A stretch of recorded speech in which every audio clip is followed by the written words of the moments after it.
Hello there. Welcome to Just the Discs. We talk about Blu-rays here. And today I am talking about a couple of Scream Factory discs. One Blu-ray, one 4K. In this case, we will start with the Blu-ray as opposed to the 4K. And that film is going to be Jennifer 8 from 1992. A very interesting thriller from a very interesting director. In this case, Mr. Bruce Robinson, British director, who made a favorite of mine in With Nail and I. A really great movie that... Just seeing if I had it handy, actually. Really great sort of buddy comedy, actors in desperation, cult item. I've loved it for quite a while, and it never occurred to me how kind of strange it is that the guy who made that movie and How to Get Ahead in Advertising would end up making, in some ways, a much more conventional Hollywood thriller in 92. But there's some good stuff on this disc about how he came to do that, and I'll get to that in a moment. But, so Jennifer 8,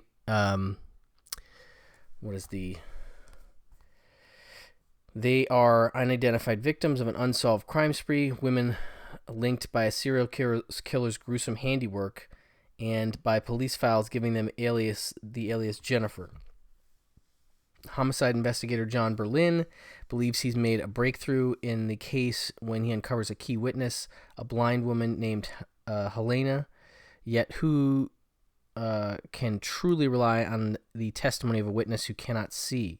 Who can trust Berlin when he ultimately becomes a suspect in the murders? And who can keep the vulnerable Helena from becoming the next Jennifer? Andy Garcia, Uma Thurman, Lance Henriksen, and John Malkovich star in this taut, suspenseful thriller from writer-director Bruce Robinson. And so this is one of those serial killer movies from the 90s, and I like to think about when I'm revisiting a movie, especially a studio movie, what is the context in terms of what was popular at the time that this got made, that would have allowed it to get a green light, and I'm speculating, but what comes to mind is, so this is 92, so what comes out in 91 is a big critical, commercial, and awardsy success, Silence of the Lambs. So it could be that serial killer movies were hitting a stride with general audiences around this time. I mean, that's just a guess. I should mention that, so this is written and directed by Bruce Robinson, shot by the great Conrad Hall, who is one of the all-timers in terms of DPs, like beautiful, beautiful work. Great last shot, which he really revels in terms of shooting it. But well shot, a lot of it at night, and it's difficult to make a lot of nighttime stuff, visible enough that you can see things and understand what's happening, and that's certainly no problem for Conrad Hall. He does a wonderful job here. Music by Christopher Young.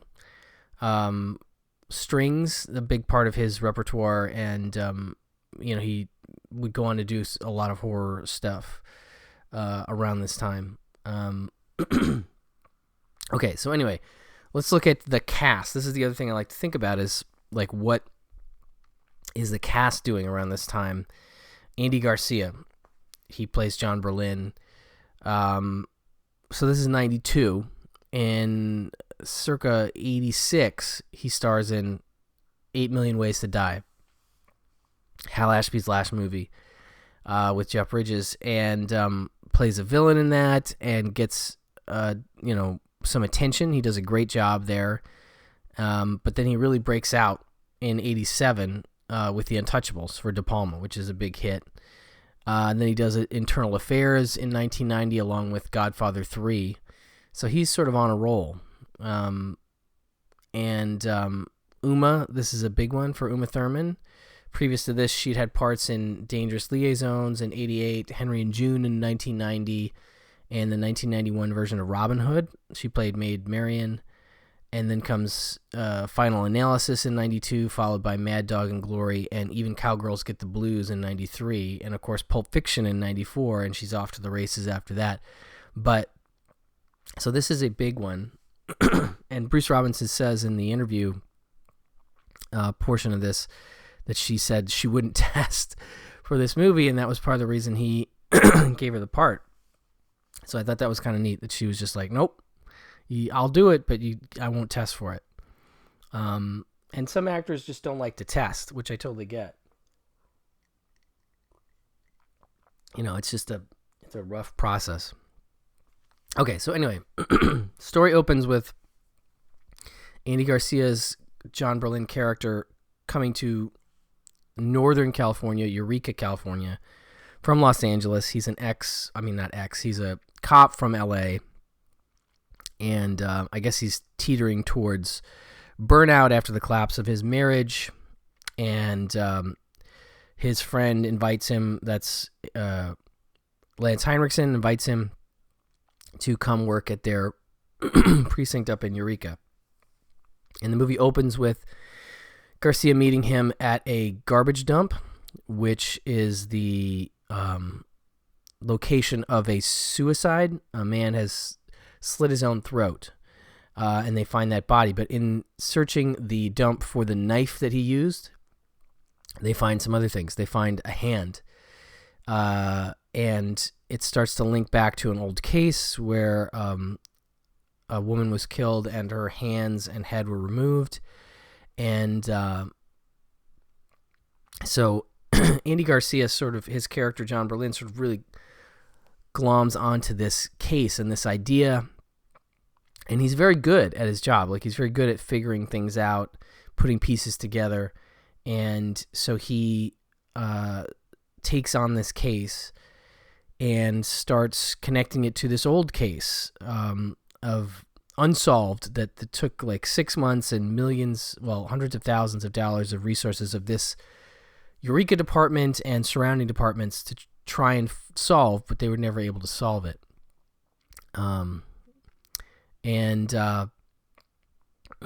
There's another, so he starts looking at, somehow he starts to figure out that it's blind girls that are being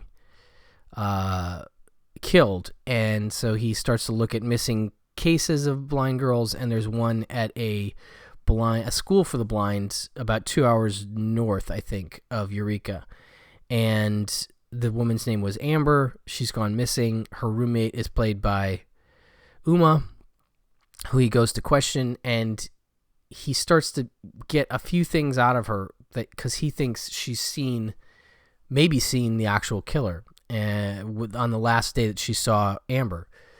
And I guess she's not a good witness because she can't see, but she has memories of other things he said, maybe the car he drove, the sound of it, certain things, smells that were on him, things like that.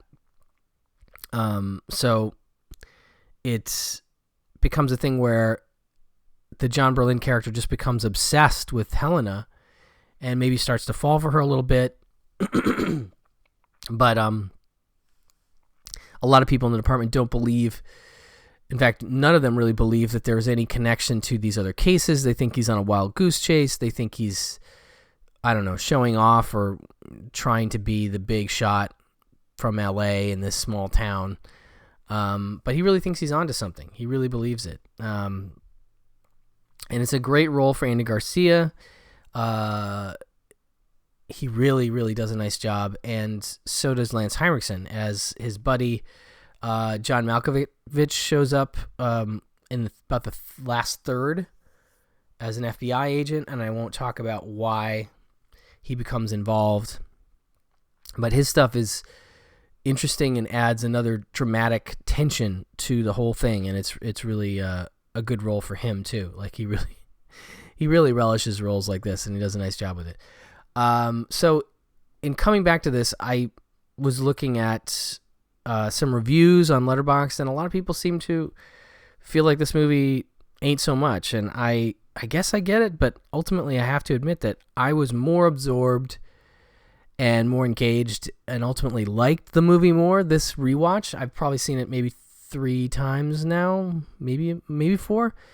And yeah, this time it really hooked me. I think it's a over 2-hour movie, and what's neat about this disc is it includes the theatrical cut, which is about 2 hours and 5 minutes, and the extended cut, which is 2 hours and 9 minutes, which includes an alternate ending that apparently has never been seen before.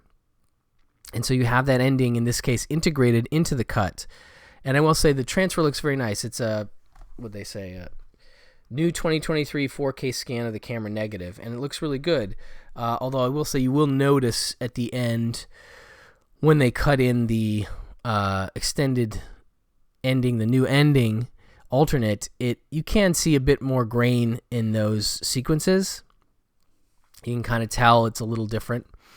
And that ending is intriguing, and I'll get to that in a minute. But anyway, so I guess the folks think the main complaint I've seen is folks think the first hour drags a little bit, and the whole movie becomes a bit of a slog because of that. And I don't know. I guess I didn't feel that. I ultimately, was hooked in by this, and the things about the drama, about how he has to get along with a new police chief and convince him of his thing, and he is pissing off a lot of folks in this department, including one guy who feels like he got passed over for a promotion to bring this guy in, and so there's a tension within the department that I think helps me continue to be engaged with the movie.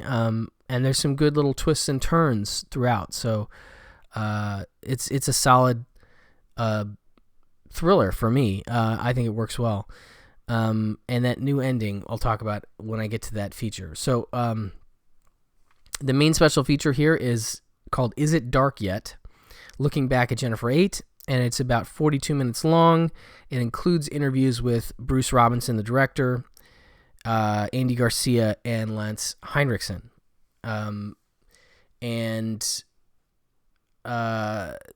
Bruce Robinson interview is very cool because, well, they all are sort of talking about how they got to the movie, and Bruce Robinson's talking about the idea that he had made those 2 movies with Neil and I, and how to get had an advertising, and he had kind of hit a wall in the UK, and then told his agent. His agent was like, "What are you going to do?" And he's like, "Well, I've got this idea for a thriller," and he was lying. He didn't have any idea really, except I guess he'd gotten the idea for Finding the Hand, and that he would spin off the script from that. So his agent set up a bunch of meetings for him around LA, in Hollywood, and eventually was able to get this up and going. What's interesting is you hear about, like I said, they talk about casting, they talk about what they liked about the story, but also some production difficulties and how they ended up having to cut some scenes and lose things, and ended up keeping things that they could have lost. And they talk about the ending and how much it changed, and Robinson talks about how this experience made him say he would never direct another movie, and he didn't for 17 years, at which time Johnny Depp came to him with The Rum Diary and got him to do it, and I think that's the only other film he's done since then. I could be wrong, but I don't know. One thing I will say is maybe a little too much feature footage used in this featurette. There's a lot, and I think that's maybe just a pet peeve of mine, especially if you just watch the movie. You don't need it. I do like how they're using it here. They're using it as something to sort of show what each of the people in the interviews are talking about. But I just feel like sometimes the scenes run just a little too long, and so it feels like padding to me a little bit. But anyway, it's still a good set of interviews. I love Bruce Robinson. It was great to hear from him, and great to hear from Andy Garcia and Lance Henriksen. So nice to have them all involved, and a good retrospective look back. at the film. So fans of it will enjoy hearing all these folks' thoughts about the movie and such. So that's the big one. And then you have the deleted alternate ending as a standalone feature that you can watch. It's about 5 minutes and 44 seconds. So you can watch the theatrical cut and go see the ending. I watched the extended cut, and it had been long enough that since I'd seen the movie, I only remembered really one significant thing from it, but I couldn't remember the ending. And so watching this new ending, it's interesting, but it doesn't change too much. It allows a little more closure for a certain character, which I'm obviously not going to talk about, but it's relatively similar to the theatrical ending. But I can see, why there is a difference and why it would have been important to keep it, maybe. I kind of like the original ending. Anyway, good to have it. And this transfer looks great. And if you're a fan of 90s thrillers, if you're a fan of any of these actors, Bruce Robinson, definitely worth a pickup. Jennifer 8, new on Blu-ray. All right, next up we have a 4K. We have Willy's Wonderland. This is obviously a much more recent film. This is a 4K UHD and a Blu-ray, and stars Nicolas Cage and a bunch of kids. A quiet drifter, Nicolas Cage, finds himself stranded in a remote town when his car breaks down. That's not exactly true. His car is sabotaged. There's this ongoing thing where a certain party throws one of those spiked, chains across the road, the kind that just are meant to tear your tires up. And he has a nice muscle car, sports car, and the tires get wiped.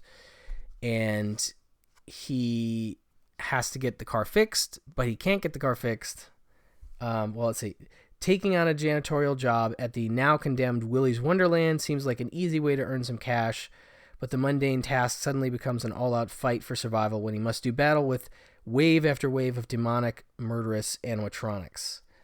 And so when I saw this, I thought, oh, this is a Five Nights at Freddy's adaptation. That's what this has to be, because it's very similar in terms of the idea of these animatronics that are possessed by people, and I won't go too deep into the lore of it, but that's part of the idea. Spoiler, I guess. But what's really interesting is that this is a movie where Cage doesn't talk. And I love him as an actor, but I also love when he gives himself challenges like this. And I like non-speaking roles in movies, and it's fascinating to see him take this on and do a really great job. There's an interesting sort of pattern that develops, as he has to get the money to pay for the tires, and he has no money. I can't remember why he has no money. That's I don't know, or he doesn't have enough money because he's a drifter, I guess, to cover the cost. So the idea is obviously that they stick people with this job thinking they'll be killed, but he is able to sort of fight these monsters. And then there's some kids that become involved with it as well, and they're sort of helping him. They know the story with this place, and it's fun. It's a fun movie, and it's great to see him, like, he'll do some cleaning, he'll see a slightly creepy thing, he'll play some pinball as a break, and then he'll come back to cleaning, and eventually the monsters start to show up, and he starts to having to fight the monsters, and it's super fun in that way. But it looks really good. This is it doesn't say what the scan is, but I mean, it looks really good. Ultra HDR high definition. It doesn't mention the scan specifically, but it looks great. And comes with a Blu-ray as well. All the features are really on the Blu-ray, and they're shorter features ultimately. In terms of special features, we have Inside the Fun, which is a 7.5-minute featurette, which has interviews with Nicolas Cage. It has director Kevin Lewis, Cage talks about, why he was attracted to the script. He says it found it hilarious and absurd, and he says he likes things that are absurd. And I say, yes, that tracks, Mr. Cage. That makes sense that you do. He also calls the film Pale Rider meets Killer Clowns from Outer Space.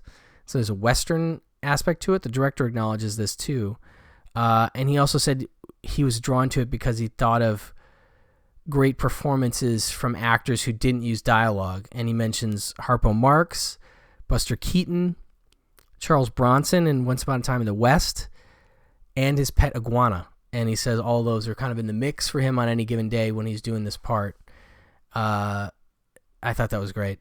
But yeah, Kevin Lewis, the director, talks about its sort of multi-genre approach, not just horror, and how he looked at it as a Western of sorts, and Cage being the guy who rides in and, town to clean it up sort of thing. But he also talks about the many different types of martial arts and fighting scenes we have in here. I didn't even realize how many different types of martial arts they're doing, which is kind of cool. Also interviewed are actors Emily Tosta, Christian Del Gross,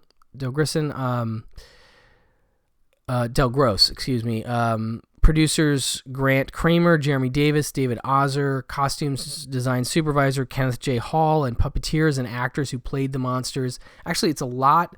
Well, there's a lot of behind-the-scenes footage and how things are made and how the monsters were shot, but it's a very effective behind the scenes in 8 minutes. It really does put a lot of stuff in there. Nobody mentions Five Nights at Freddy's, of course, but it's hard for me not to think of that. There is a set tour featurette with Christian Del Gross, about 2.5 minutes, and that's exactly what it sounds like. Fresh Meat featurette, 1:10 interviews with the young cast members, and Colorful Darkness and the Demonotrons featurette, 1:44, about the creatures and production design. And both these shorter pieces have parts of them that I feel like are used in the inside look. So it's very much promotional, feel like promotional bits, not necessarily new for this disc, but still good. I'd love a commentary with Cage. That would have been amazing to get his thoughts on certain things, but he does have a lot of good things to say in that small, interview bites that he has in the featurette.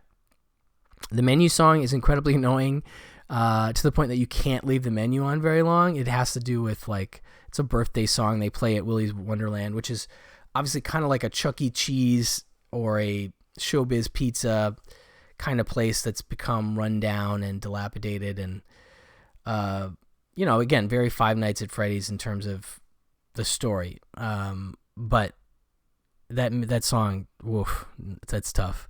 But anyway, a very nice disc for Nicolas Cage fans and for fans of this type of material.